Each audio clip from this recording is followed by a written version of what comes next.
ಮಾನವ ಶಕ್ತಿ ಅನ್ನುವುದು ಹಣದಲ್ಲಿ ಇಲ್ಲ, ಅವನ ಒಳ್ಳೆತನ ಮತ್ತು ಪರಿಶುದ್ಧತೆಯಲ್ಲಿ ಇದೆ.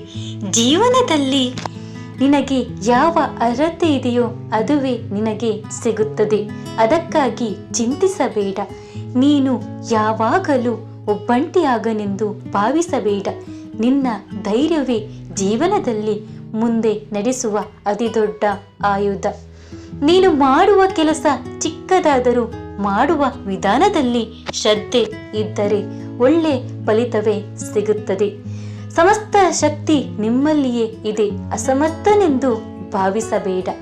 ನೀನು ಏನಾದರೂ ಮಾಡಬಲ್ಲರು ಮತ್ತು ಎಲ್ಲವನ್ನೂ ಸಾಧಿಸಬಲ್ಲರು.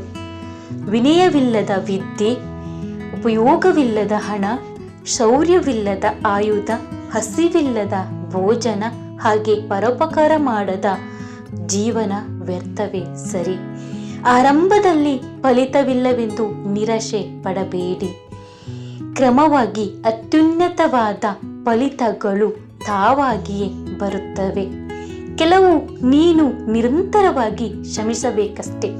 ನಿರಂತರವಾಗಿ ಬೆಳಕು ಕೊಡುವ ಸೂರ್ಯನನ್ನು ನೋಡಿ ಕತ್ತಲೆ ಭಯಪಡುತ್ತದೆ.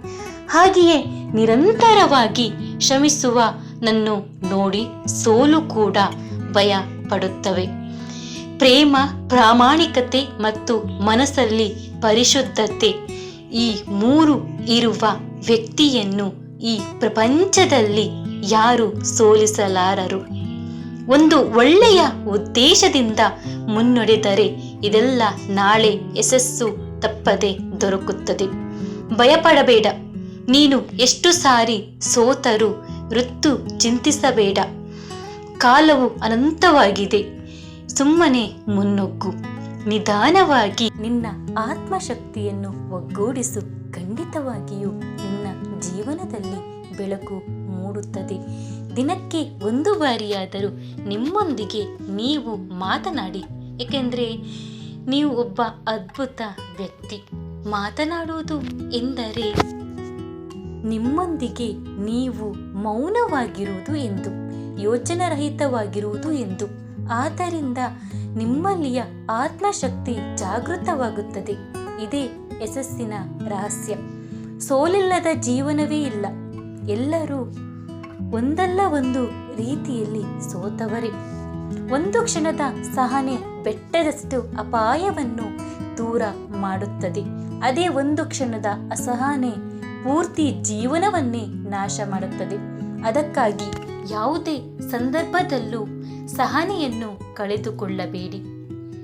ನಿಮ್ಮ ಯೋಚನೆಗೆ ತಕ್ಕ ಹಾಗೆ ನಿಮ್ಮ ಜೀವನ ನಿರ್ಮಾಣವಾಗುತ್ತದೆ. ನಿಮ್ಮನ್ನು ನೀವು ಬಲಹೀನರು ಎಂದು ಭಾವಿಸಿದರೆ ಬಲಹೀನರು, ಶಕ್ತಿವಂತರು ಎಂದು ಭಾವಿಸಿದರೆ ಶಕ್ತಿವಂತರು. ನಿರ್ಣಯ ನಿಮಗೆ ಬಿಟ್ಟಿದ್ದು.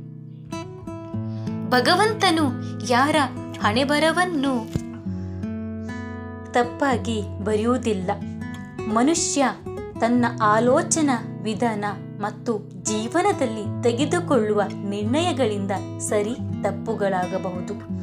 ಕೆಲವು ಮನುಷ್ಯರಲ್ಲಿ ಇರುವ ಅತ್ಯಂತ ಅಪಾಯಕಾರಿ ವ್ಯಾಧಿ ಯಾವುದು ಗೊತ್ತಾ? ಮತ್ತೊಬ್ಬರ ಒಳ್ಳೆತನವನ್ನು ನೋಡಿ ಅಸೂಯೆ ಪಡುವುದು.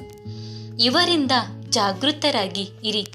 ಜೀವನದಲ್ಲಿ ಈ ಮೂರು ವ್ಯಕ್ತಿಗಳನ್ನು ಮರೆಯಬೇಡಿ. ಕಷ್ಟದಲ್ಲಿ ನಿನ್ನ ಜೊತೆ ಇದ್ದವನನ್ನು, ಕಷ್ಟದಲ್ಲಿ ನಿನ್ನ ಜೊತೆ ತೊರೆದವನನ್ನು, ಮುಖ್ಯವಾಗಿ ಕಷ್ಟಕ್ಕೆ ನಿನ್ನನ್ನು ದೂಡಿದವನನ್ನು. ಬಹಳ ಜನ ಆಸ್ತಿ ಅಂತಸ್ತುಗಳಿದ್ದರೆ ಅದೃಷ್ಟ ಅಂತ ಭಾವಿಸುತ್ತಾರೆ.